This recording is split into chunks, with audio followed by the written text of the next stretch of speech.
Hunter, before we get into this week, what was your take on scale of 1 to 10? How good did we adjust to my sickness last week? For all intents and purposes, I felt like it went pretty well. I mean, besides the fact that we had to kind of redo the first part, but it wasn't too bad. Yeah. I felt good. I felt good in the running the range. Felt like I had power. Is that how you feel every week? Yeah, I feel like some kind of. You know what? You can start running. You can start. We can take turns or something. We can go back and forth or something. I don't care. I'm kind of more comfortable being like, second fiddle, like the color commentator type guy. Oh, you like that? Yeah, because then you can say whatever you want, and you don't represent the whole thing. So man, nobody gets in trouble. We are here on Washington Live's Facebook. Where else, Hunter? You can find us on Fairfield Live and Mount Pleasant Live's Facebook as well. Washington Live's YouTube. That's the link that you can find at our Twitter right now. I guess if you're watching, you're already tuned in. You've already clicked something, but we're also on Spotify at Washington Live as well. So. Oh, we should have a contest so you can comment. Next week we'll have a contest so you can comment first. You know how when YouTube was first started getting going and people would comment first on all the videos? Yeah. We should have a contest every week to see who can comment first. That'd be cool. See who's really on. You'll earn, if you comment first next week, then you will earn 30 seconds more of talk of the school of your choice. That's a guarantee. You got to remind us in the comments. At Washington Live's YouTube is the only one that we'll take for that. We are powered by Fairway as always, and also the other sponsors you see below me. Just saw Wagon Wheel, one of my favorite places to eat in Washington, pop up. And speaking of Washington, we're going to talk a little high school football. Why don't I go with the big schools first? Why don't I just get started with the Demons? You go ahead. All right with that? I'm cool with that. Well, I'll tell you, I'll get into the other game I was at, the Waco game later on. But I came into Washington second quarter. They faced Davenport Assumption, who came in ranked number 8. It's the first of two just like murderers row teams they have in this district. Washington had Assumption close. It was 14-0 late in the second quarter, and then bad thing after bad thing happened, and it turned out a 35-0 Assumption win. Basically, it was 14-0. Washington had the ball even, but there was a problem on a punt. It kind of ended up a shanked punt. Wasn't really Logan McDowell's their punter. It wasn't really his fault. It was kind of the snap and then the rush. He kind of had to evade a couple different times in the game, evade rushers while he was playing the ball. But so kind of shanked out of bounds. Assumption had the ball inside the 30, scored. So then it's 21-0 at halftime, and then Assumption gets the ball right out of the second half, and guess what? Another touchdown. So then it's 28-0. It goes from 14-0 to 28-0 pretty quick, and Washington's offense had some trouble. Assumption was so good, they would only rush 3 or 4 guys, and they would get so much pressure that they could just dump everybody else back in coverage. And there's just no space. Like any catch, Logan McDowell completed 11 passes. It seemed like all of those were, you catch, you're getting blown up right away, or you catch it in double coverage. But McDowell went for 120 yards through the air. Oliver Hopshoot went 53 yards through the air. He had 5 catches. And then running the ball, nobody went over 15 yards. So that's pretty tough. Pretty tough to beat a good team when they stop you from running the ball basically at all. Let's see. Connor Layden did have a couple catches, as did Mason Morgan. But tough one for the old Demons. Yeah, and when you're going against a team of that caliber, I mentioned them, you give them kudos for playing that close, but it's like, they're a top rate, a team inside the top 10 for a reason, and it's always tough, especially what you've seen, kind of what Washington's been able to do so far this season. And yeah, I basically just the Knights proved that they're one of the top teams in the state. Yeah, and speaking of one of the top teams in the state, the one team that has beaten Assumption in district play, Mount Vernon, the top dog, they will be hosting Washington next week. So as I said, Murders Row. Mount Pleasant just got done beating Fort Madison 45-7. Yeah. So that's a pretty tough out for the Demons next week. We'll see if they can give them a game up there. And then we had a lot of road teams this week, and you had a story on Mount Pleasant. It seemed like the Panther offense got going a little bit at least. Yeah, looking at, they took on Keokuk, down to Keokuk there, and we've seen Keokuk kind of,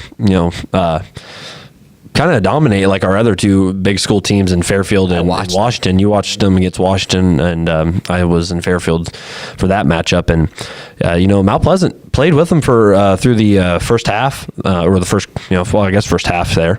It was 14-7 after the at the break there. Mount Pleasant gave up just one score in that first quarter, and we both know how kind of potent the Chiefs' offense is there.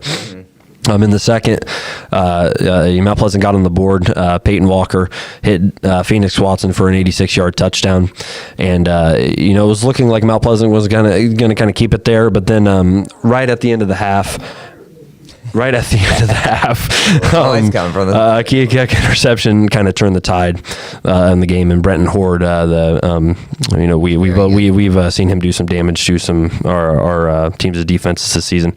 I was able to get a score on before the half, so they headed into the third with a 14-7 lead. From then on out, we kind of saw that Keokuk offense kick up. They went on to score 19 in that third quarter. Mount Pleasant with a nice 19-point spurt there in the fourth, but Keokuk added 14 more in that final quarter there for the 47-26 victory over Mount Pleasant. So nice little showing from Mount Pleasant. Peyton Walker went 12 for 20 in the game, 178 yards and 1 touchdown. On the ground, 111 yards for him and 3 touchdowns. Phoenix Watson, 108 yards, 4 catches, 1 score. Payson Coleman, 69 yards, 5 catches. Carson Indries, and 25 yards. Cooper Coleman, 15 yards. And Logan Borders, 9 yards. And then Walker also had a team-high 6.5 tackles in the loss, and Max Slow finished with 5. So, really, you look at 2 quarters of that game, a half of that game. Mount Pleasant's right there in a big game for Peyton Walker, which we've kind of seen all season long. Yeah, he does so much offensively, defensively. Only a junior. I was just about to say, when he ran the ball 32 times, threw it 20 times, and led him in tackles. So that's good moving forward. You got a kid like that to lean on. In the next year, I thought that Mount Pleasant's offense does a lot better if they can just complete some passes. They completed 14 as a team. Zachary Newton came in there and got a couple. So that's a big change when you can complete some passes. I think that's been something that's kind of been missing. Fairfield, we should actually start with the Trojans today. Why we do Fairfield third when they got a win? Right. Fairfield had a very exciting 20-7 win over South Tama. Now this. Deep in the heart of Facebook, this game was streamed, so I got to go back, kind of figure out what was going on, because the offensive stats for Fairfield don't tell you that they scored 20 points. Right. Oops, sorry. 1 second. Throw it back to last week with this cough. You're good. Shout out to last week. But the Trojan defense played stupendously here. Ooh, stupendously. I like that. I do like that. Haven't heard that in a long time. Yeah. Yeah, so they played South Tama, who hadn't got a win, but they're in an area where it's hard to get wins. South Tama is a little Hawkeye team, so they're playing all those Des Moines area teams. Fairfield scored right away. Julian Pumphrey had a pick 6 right down the sideline. That was maybe 3-4 plays into the game. Boom. Ran it. That was a 40-yard pick 6. So then it's 7-0 Fairfield. And you go the rest of the quarter. At the end of the first quarter, Fairfield had driven to the 1-yard line. Start the second quarter, and Sam Wheaton capped off a drive, punched one in on the old quarterback sneak. We talked about how differently their offense has been with a kind of a power running quarterback, which Sam Wheaton is, so they can sneak it. I wish more teams in college, shout out Iowa Hawkeyes, when you have a bigger quarterback, just sneak it. Yep. We should have saw that last week. So South Tama actually cut it. It was 14-7, and then it was 14-7 a little later in the second quarter, and it stayed that way. So South Tama had the ball down 7 over and over and over again. Fairfield's defense just came up clutch over and over and over, and towards the end of the game, South Tama had the ball. They're way backed up within their own 5. They had to drive the length of the field in like a couple of minutes, and they didn't have a shot at that. Quarterback lost the ball. Caden Allison fell on about the 2 or 3 yard line. A couple of plays later, there we are again with Sam Wheaton sneaks it in. So 20-7. But as you can see, there wasn't a lot of big offensive plays. Yep. It was just they want it like they kind of want it like the Iowa Hawkeyes. The defense defense gets it done, and if you win the field position battle that much, you can do a lot of stuff. The costs are just coming back up. I feel them. You're good. Speaking of ranked opponents, Fairfield hosts Solon at home next week. Solon just knocked off the number 1 team in Class 3A. Yeah, Williamsburg last week. So everyone's got to. And Solon also beat Mount Vernon, who was number 1 at the time as well, or number 2 at the time. Sorry. Strap your helmets on a little tighter this week, area football fans. So there we go. 1 and 2 week for the big schools. We got a couple weeks left in the big school thing. I can say right now, playoff wise, we're gonna need we're going to need somebody to win out, basically. Playoffs not looking good for any of the 3 big schools. We do have some playoff hopefuls in the small schools, though. We're going to talk about that after this next break. So stick with us. 2 or 3 minute break? And enjoy our sponsors. We'll be back. Federation Bank is a locally owned bank providing award-winning customer service. We believe that we are more than just a federation of banks, but a federation of communities, serving Brighton, Richland, Wellman, and Washington, Iowa. Federation Bank's highly skilled staff is here to make sure you are able to accomplish your personal and professional goals, whatever they may be. Federation Bank, your family bank. Hospice isn't a place, it's a type of care that focuses on living. Servicing a 7-county area, the Hospice of Washington County staff of nurses, social work, hospice aides, spiritual and grief support, volunteers, music and massage therapists are able to provide free end-of-life care where the patient lives. We write wills, give consent for organ donation, but rarely is there a plan for what we would want the final phase of our lives. At Hospice of Washington County, we encourage our patients to be in charge of their healthcare decisions while maintaining quality of life. Tammy takes the time and has the personal interest in each one of us. I don't worry about what's going to happen because I know my policy is taken care of. She pulls what I need and puts it together, which is the program I get from her. Every year she calls around September or so and says, there's changes again, and I'm going to do the best thing for you. It's been perfect. She does a great job. At the Capper Auto Group, we put our customers' needs first and understand that everyone is as different as the vehicle they select. We offer new Ford, Chevrolet, Buick, GMC, Jeep, Chrysler, Dodge, and Ram vehicles in a friendly environment that puts you in the driver's seat. When it comes to service, we maintain factory-trained technicians and competitive pricing. The Capper Auto Group still believes that service after the sale provides the best customer experience. Come see the Capper experience for yourself. When you aspire to be a dancer, you are both an artist and an athlete. Your strength combines with beauty and grace seamlessly. Your efforts result in enhanced coordination, the ability to cooperate and compromise with others, and the confidence to perform in front of an audience.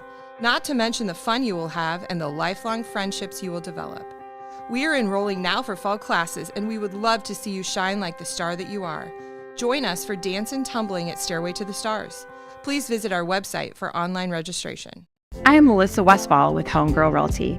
Heather and Charlotte and I have worked together for many years, and we have always had a vision to have a business together. I'm Charlotte Howard, and the good news is we bring a very high level of experience. We have a combined 80 plus years of experience in this real estate marketplace. I'm Heather Merrick, and Homegirl Realty brings a lot of things to the table. We have phenomenal communication with our clients, buyers and sellers, to make sure things are going smoothly and you don't have anything to worry about. Welcome back to Southeast Iowa Union Sports Talk Live. Hunter, I had a question for you, an important question. You got some shows that you like on television, correct? Yeah. Maybe on the internet, YouTube. Kids are all on the YouTube. Yeah. You like these shows, right? Yeah. So what do you usually do when you're talking to your friends about what you do, with life and stuff? What's a popular thing for you to do to them? To do to them? Maybe suggest to watch shows? Yeah. Is that where you're going with it? There we go. for our watchers, our loyal watchers, They should come watch suggest us. this show to somebody. You suggest this show to somebody. Let's say Alex suggests a show to me. I see Hunter at a game anywhere. I walk up, I say, Hunter, Alex suggested Southeast Iowa Union Sports Talk. He said it was great.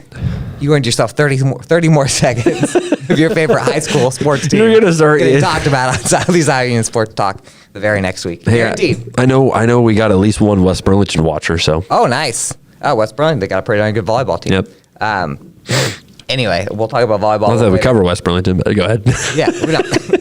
But we're here powered by Fairway. You guys know where to find us if you're watching us right now. YouTube, Facebook, and Spotify. And we're going to talk a little small school football. Before we get into our usual roundup, I got to see a little small school football with my own eyes. I was standing there in Wayland, Iowa, Waco High School for maybe 25 minutes of real time. No, maybe a little more than that.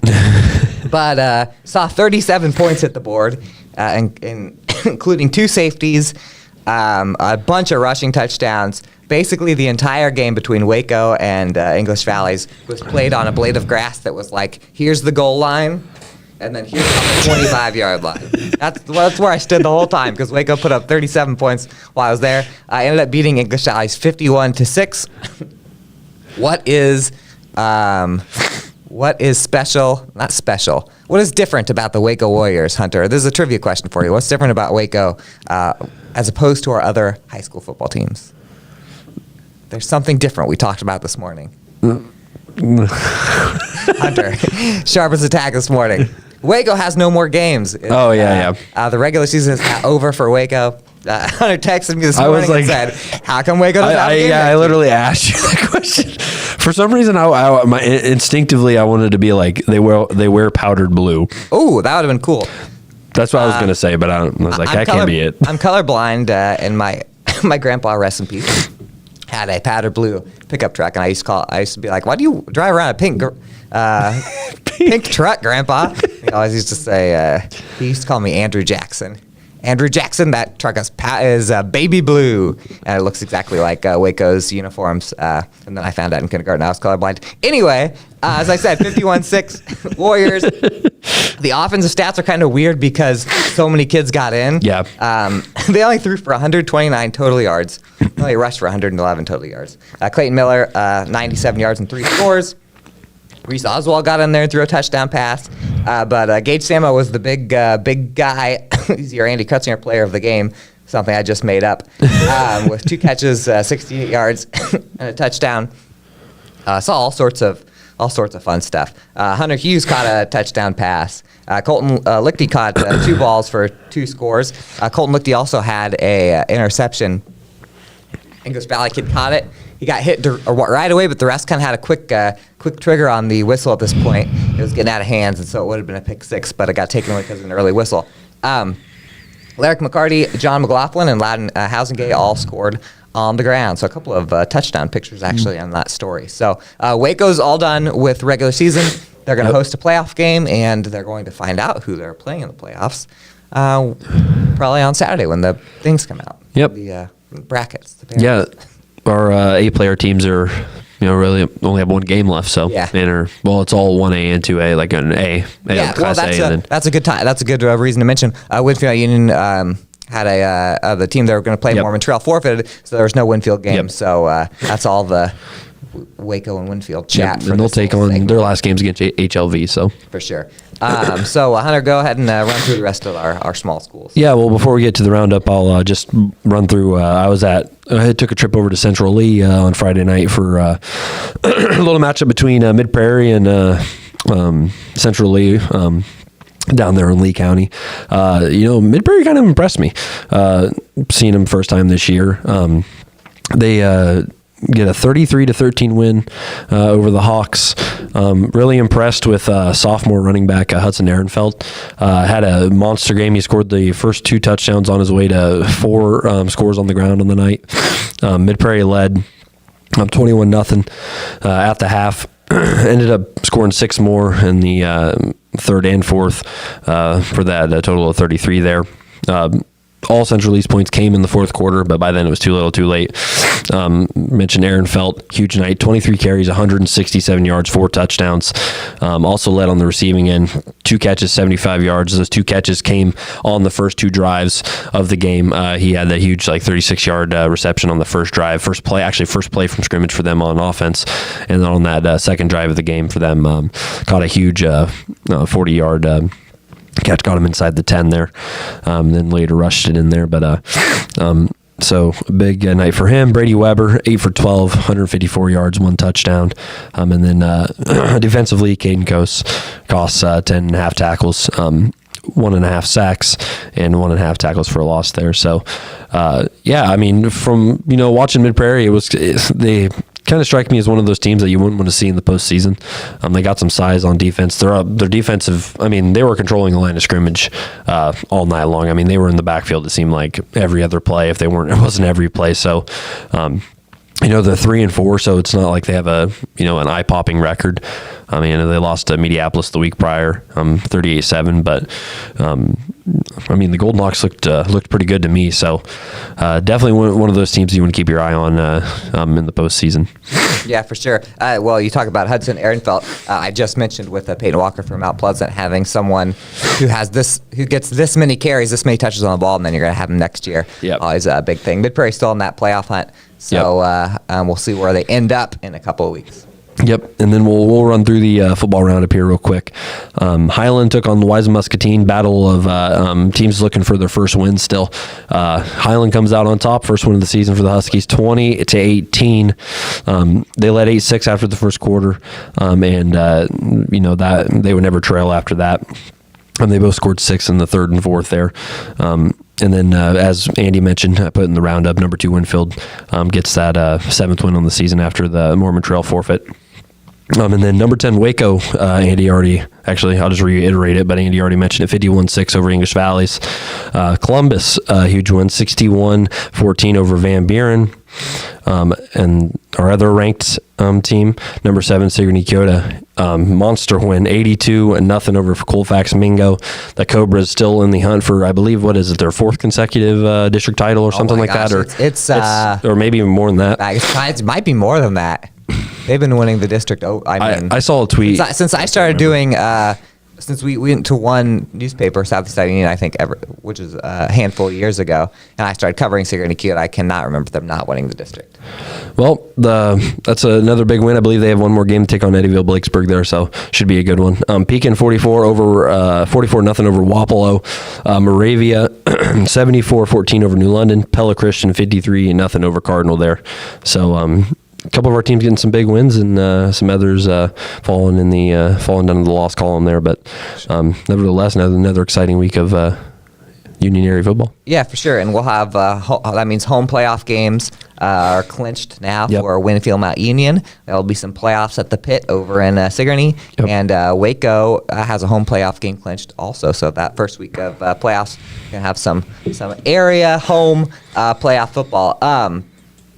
The new rankings came out. Yep. Mr. Hunter. Yeah, you want me to go through the Iowa High School? I mean, I can just mention who's in the rankings. Pretty much the same teams. You know what? Would you want to do a little compare and contrast? Yeah, we can do that. Because I got the reels, and I can say that this week because that rankings. Yeah.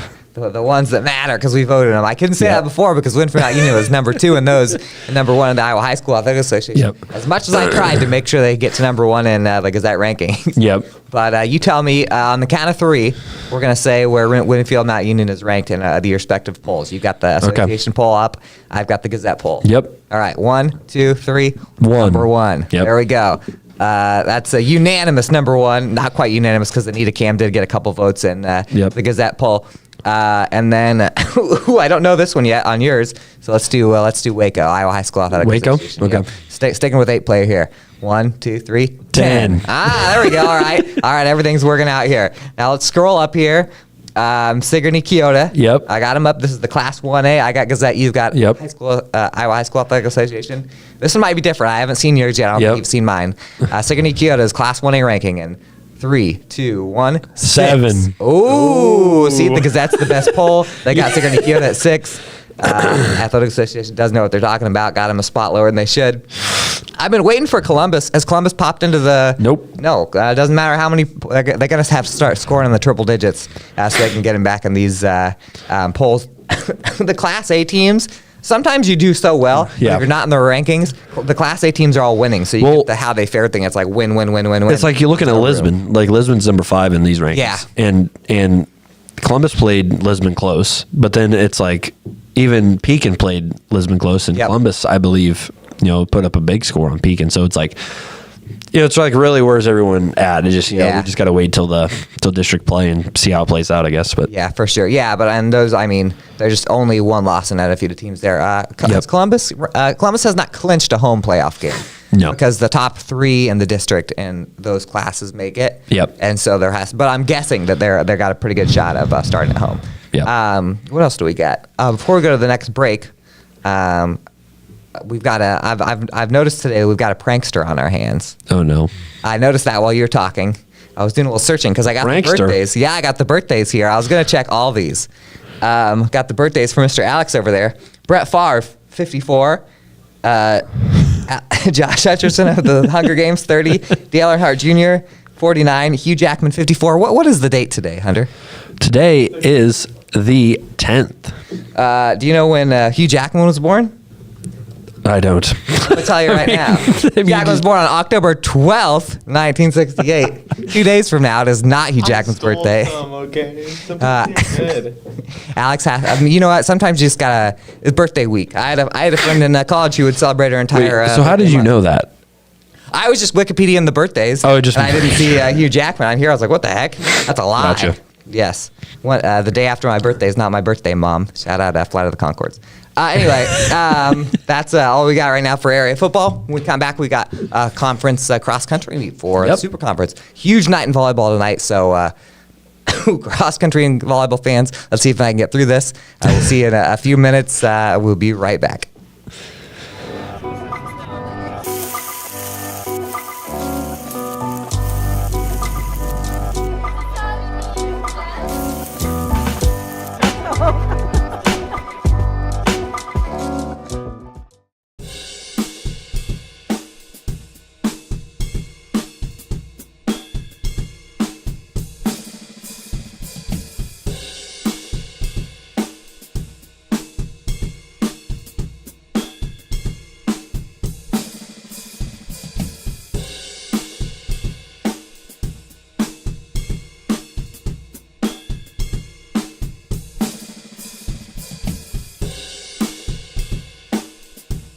Family owned and operated by Andy and Sarah Ross, Ross Auto has been your vehicle repair and maintenance headquarters since 1935.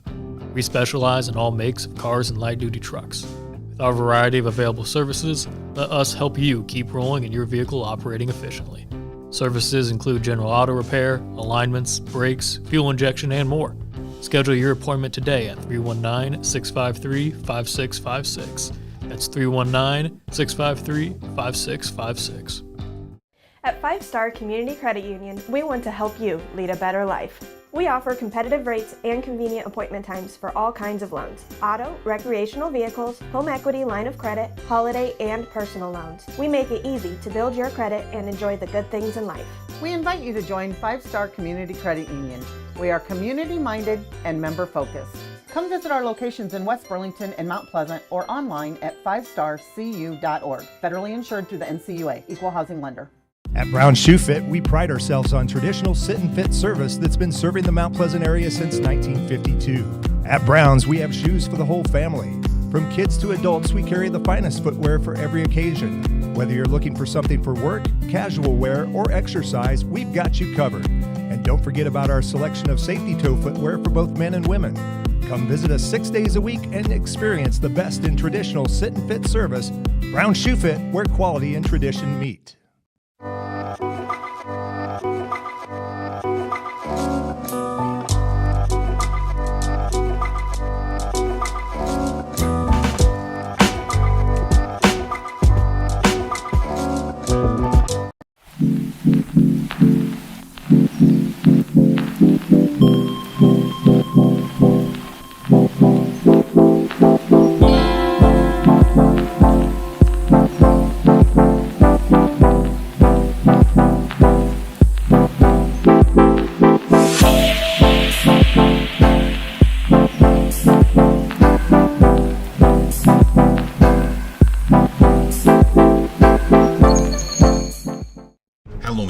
just around the corner, and what a better way to celebrate than visit two of Iowa's most thrilling Halloween attractions, Thresher's House of Terror and Midwest Haunted Rails.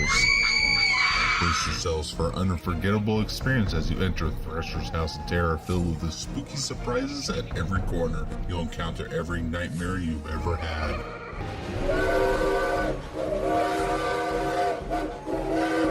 And for our family-friendly Halloween treat, ride the Midwest Haunted Rails, screaming down the tracks in Mount Pleasant, Iowa. Welcome back to Southeast Iowa Union Sports Talk Live, powered by Fairway Food Stores. Yes. I think was last week when I was on the big screen, I think I tried to say, maybe that was 2 weeks ago when what? Are you talking about when you spelled fairway wrong? Yeah. Oh, I spelled fairway wrong on my thing? Well, you don't have to say that to anybody. Oh, no, yeah, you're right. I was thinking of when I was doing the footprints in the stand joke. Oh, yeah. I said the fairway was carrying us. That was probably 2 weeks ago. That was 2 weeks ago. Anyway, last week I was having some fun with that TV. Go back and watch last week's episode. Yeah. I worked hard laying in my bed to make that episode, propped up with some pillows. It was great. Tonight's a huge night in Southeast Conference volleyball. Yep. Hunter, you were at the first round of the 2-day SEC tournament. Where do we stand right now heading into tonight at W-Town, Washington High School? Well, if you're talking about our teams, we've got Fairfield and Washington looking pretty good too after the first round. Both went undefeated in Fort Madison. Mount Pleasant picked up one win, lost the rest of their matches. But, anything, as we've seen this season, really anything can happen. I mean, really every team's been competitive with each other. And Burlington's right there. Fort Madison and Keokuk are both kind of competing with Mount Pleasant as of right now. Yeah, for that spot. You could get third. But Washington, Fairfield, outright out front, and those two teams are going to face off this week. Didn't face off last week, so should be an interesting one. Yeah, I think they should play towards the end today. So Fairfield's got 2 games left. Washington only played 2 though, right? I think maybe they go 2-0. I think they went 3-0. Okay, so they both just have to win two games. Basically, they're undefeated. So if they can both win their first matches, there's a very real possibility that Washington and Fairfield would be playing for the championship against each other tonight. Yep. So the way it works is if there's a tie at the end of the thing, let's say Washington's 4-1, Fort Madison's 4-1, and Washington beat Fort Madison, then they're the champs. If there's a 3-way tie where everyone beat each other, then it goes by the set scores. So a lot of crazy stuff has happened on the second day of this tournament. Yep. So for sure it is not locked in that it's going to be Washington or Fairfield, but we could be setting up for a traditional championship match, which I don't think has happened. Last year, Fairfield beat Burlington in the championship. They play one match after all the other ones are done because it's a round robin, so there's one left, and that's always the top seeded team versus the number 2 seed team. Yep. So last year, Fairfield beat Burlington in that to get the conference champion when Fairfield was the 2 seed. But then there have been years where I remember one time Mount Pleasant won the conference championship when they weren't in that last game, so they were just watching the team they needed to lose. There's been times where we got down to that last championship and it didn't matter because it had already been clinched. But tonight is a pretty good chance that those 2 teams will be playing for SEC glory. And speaking of conference glory, the other game we'll be at tonight, assuming that the sickness doesn't grab a hold of us again. Winfield Union and Wapello play tonight. And Super Conference North Volleyball, 7-0 versus 7-0. So this is the North Division Championship. Yep. Hugely impressive that Winfield is back in this place after how much they lost from last year. Right. And then, a lot of those girls that are, in the starting lineup right now, saw the floor, but haven't been seeing it as much as they have, through this season. So, like you mentioned, really impressive what they've been able to do there and face some tough competition along the way, too. So, yeah, it was between Winfield Union, Wapello, Highland, and Waco. I thought coming into the year, I thought maybe Highland had a little edge on WMU and Wapello. I saw Wapello at the Super Conference tournament. They look really good. So it's can be a tough out for the Wolves, but it's a little North Division rivalry, kind of close quarters in a way. Yep. Up north there. So that is also a big one tonight.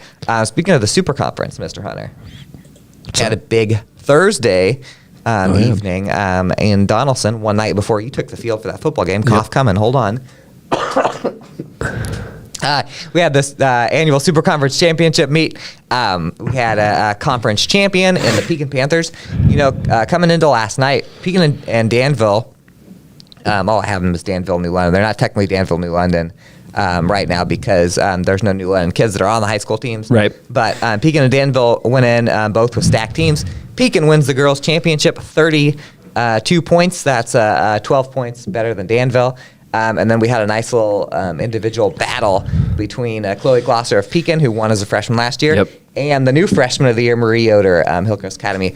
So I'm actually going to read through here. Girls, Pekin, Danville, Columbus, Mediapolis, Loiza, Muscatine, Wapello in that order. Boys team standings, Mediapolis and Danville 50 and 58 points respectively for first and second. Pekin 62 points. So almost had a double champion out of the Panthers. Brady McWhorter was third for Pekin. Van Buren County's Lincoln Bainbridge was fourth. So there we go. We got a lot of great runners. That's all I can say.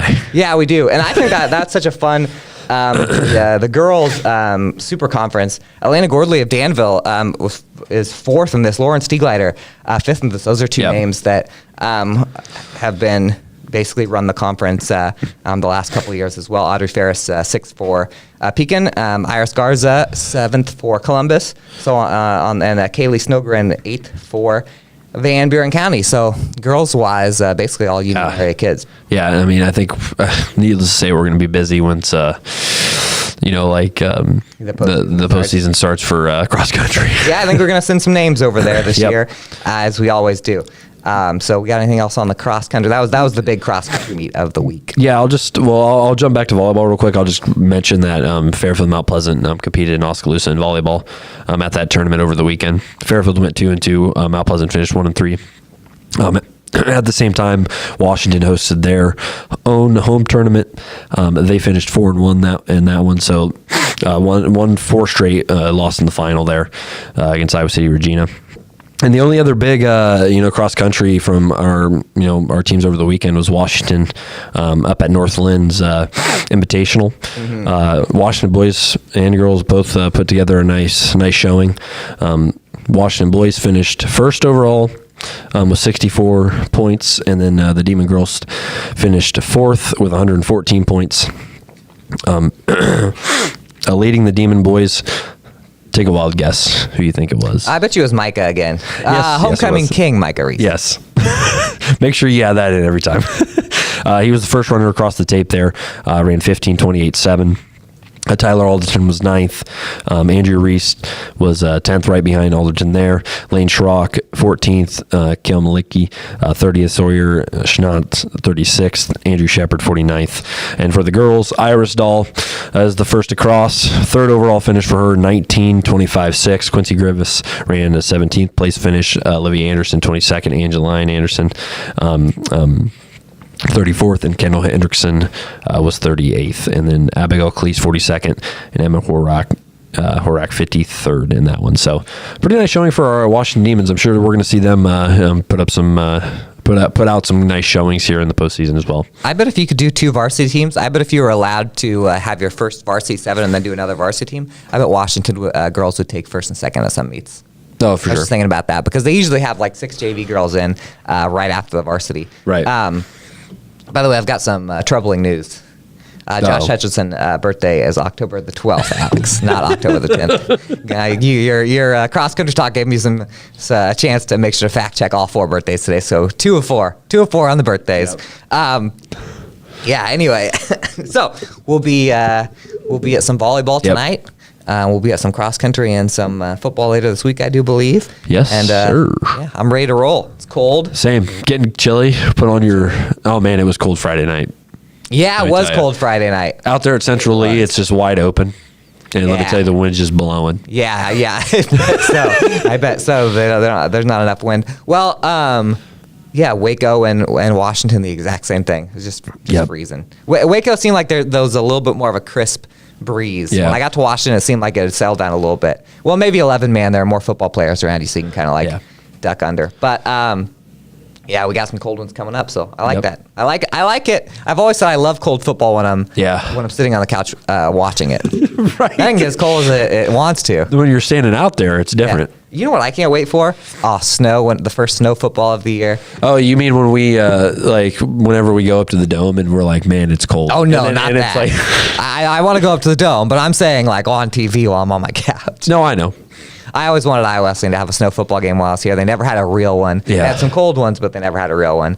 I don't think I've ever seen one either. Gosh, snow football's so fun. I was in a snow football game in middle school, Pella, Iowa. I remember. Oh man. Yeah, I remember that my hands were so frozen. I was a quarterback at the time, backup, and and the ball snapped, and I couldn't feel my fingers, so I fumbled it, and I fell on the fumble, and my mom was in the stands not paying any attention, and the announcer was like, "Fumble recovery by Sheraton's Andy Kretziger." And my mom was like, "Yeah," but you fumbled. But I just botched the snap. Yeah. Anyway, I remember awesome. that. I'll remember that forever because my cousin was supposed to get the handoff on that play, and they didn't get another rushing attempt probably for the next 7 years. Anyway, that's all for nothing. Do you have anything else to chat about, Hunter? Nothing else, and other than we're almost done here with fall. Actually, got any more fake birthdays throughout?